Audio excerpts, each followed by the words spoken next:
Hey folks, and welcome to another episode of Crit Hit Reviews with your host, Arlyeon. On today's episode, I'll be covering the review copy I received of Rolling Glory Jam's story-driven, obstacle-laden platformer, Rage in Peace. Find out if the narrative will be enough to bring you solace, or if the mechanics of the game will leave you infuriated. So, you step into the shoes of Timmy Molyneux, no relation to Tiny, an office worker who's basically dead to the world emotionally, and, about to be literally dead to the world, according to the Grim Reaper that shows up out of nowhere to inform you of your impending doom. As totaled as Timmy's temperament is, he's not about to allow himself to be decapitated. That's right, his imminent demise is supposed to be by beheading. At least, not until he can get into his jammies and tuck himself into bed so he can die at peace in his sleep. A desire that the Grim Reaper assigned to him acquiesces to, and even decides to help him achieve. And then a lot of weird stuff happens, and honestly, that's a pretty good summary of the fucking madcap shenanigans that the game kicks off with. And yet, it doesn't even end there, as it manages to have a storyline that is silly a fair bit of the time, and yet also manages to be thoughtful and touching. There's some fun characters to encounter in fixed scenes which crop up between the various stages and in the midst of them, and the way that the story culminates is great. There's also a fair bit of foreshadowing to boot that hints at some things both overtly said and otherwise, for those folks who enjoy looking out for that kind of thing in a story. That said, you might find yourself a bit distracted to focus on the finer nuances of Rage in Peace's storytelling, given that you might be busy getting dicked by its mechanics, since it's what I define as a rage/frustration game. I mean, it's certainly a platformer, that can't be denied, but it's the sort of platformer that throws you against obstacles that split-second reactions likely won't save you from, and will see you dying over, and over, and over again too, some of which will end up feeling incredibly weird and absolutely ridiculous. And whilst it can at times be weirdly charming, other times it can feel incredibly dickish, such as when a spike flies up from a wall and then abruptly rewinds and rams into you after you dodged its initial trajectory, and that's some of the more low-key examples. In fact, a fair amount of the obstacles will rely on a weird combination of intuition to avoid them, as well as just plain memorization, since, let me tell you, getting fucking killed by a shark jumping out of a puddle was not expected.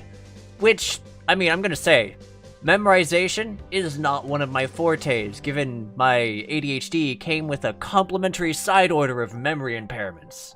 To Rage in Peace's credit, it does have checkpoints scattered throughout its stages, as well as an accessibility mode in the form of its goldfish option, which enables more checkpoints than normal, so if you have the memory of a goldfish, it is there.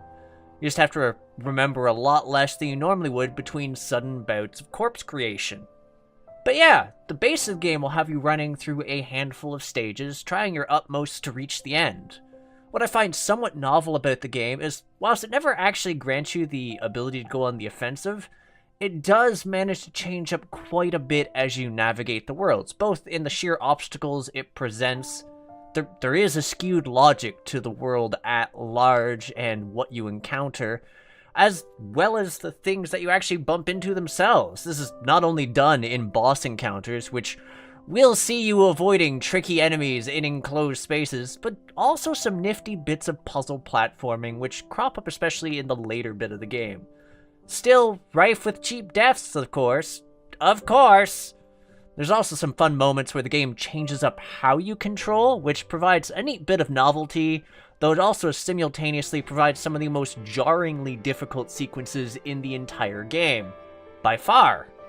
Which might be part of why I decided not to dabble into the game's optional modes, as it provides both a speedrunning and a permadeath mode, and I was just exhausted by the time I'd managed to conquer the game because I didn't use Goldfish mode, mostly due to stubbornness. This has also been whilst indulging in my normal habit of trying to pilfer everything lore related, which was fed by the fact that there is a bunch of collectible items scattered throughout every level in the form of mementos, objects which provide an additional bit of difficulty in locating and obtaining them, especially since you actually have to hold on to them for a certain amount of time before they're properly acquired, so you can't just like throw yourself into harm's way to grab them. Probably because also they expected me to dive headfirst into harm's way and then die in the process. And you know, we can't have me just launching myself into spikes for victory. No, I have to survive that. Yep. But you know, for a game built around killing you in absolutely ridiculous ways and making you want to bash your face off your keyboard, Rage in Peace has an absolutely fantastic soundtrack. Like, I literally stopped during a few of the scenes just to listen to the lyrics of some of the songs and hear just how well they related to the story of the game at large.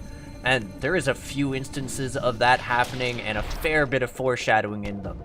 And heck, even the tracks without vocals are great, and I distinctly had a blast listening to the whole of it. Now, Rage in Peace is pretty stylish looking as far as games go, and it's no slouch as you progress either, given it has some absolutely lovely story scenes for you to encounter, and some rather neat changes to the main character as the game progresses. That said, not all of the objects that kill you are going to be quite as lovingly animated as others. What with stalactites just flying over to kill you I wanna be the guy style. Also, there's like a set of levels that have you navigating a virtual obstacle course of extremely rapid instant death obstacles, and I swear to God I had the most difficult time in the world actually properly perceiving what the hell was going on before poor tiny Timmy there, no relation, was smeared into paste and decapitated because, you know, no matter how he dies, he is always decapitated because he has to die that way. A fucking course. Cripes. But yeah, so this is tremendously tricky for me, honestly, when we sort of boil all this down, because this game managed to endear itself to me a fair bit through its story and presentation, even if I did find the game incredibly dickish at times. I would probably place this game on a scale of less accessible than more, but for those folks who aren't adverse to frustration gaming / ridiculous challenges in platforming, or who find just a sort of sick, masochistic humor in having the sign you just passed by levitate through the air and shred your body apart like a railgun, well, there's Rage in Peace for you. Overall, I'd probably have leaned towards calling this game a hit were it not for the simple fact that the late game segment, which I griped about in the graphics section, felt so damn inaccessible that I would mostly only recommend this game to folks who aren't adverse to being murdered left, right, and center. Rage in Peace is a lot of fun, pretty damn clever, and managed to inspire some genuine feels in me, but there's a certain degree of just gatekeeping inherent in its just absurd difficulty, and that's why I rate it as a fumble. Not for any technical failing on its part, but simply because by and large, I'm not as apt to recommend it to folks who aren't up for some heavy-duty frustration gaming. And with that said, that's a wrap, so I'd like to thank you folks for both tuning in and sticking till the end. Whether you agree or disagree with my thoughts, I'd love to hear from you folks in the comments, and for those interested in more indie reviews or interviews with developers, feel free to hit the subscribe button and the bell icon to get notified when we have new releases. Lastly, join our Discord, link in the description and in the banner, so you can become a part of our community. Honestly, it's cozy there. Anywho, I'll catch you on the next episode of Crit Hit. Take care till then, folks.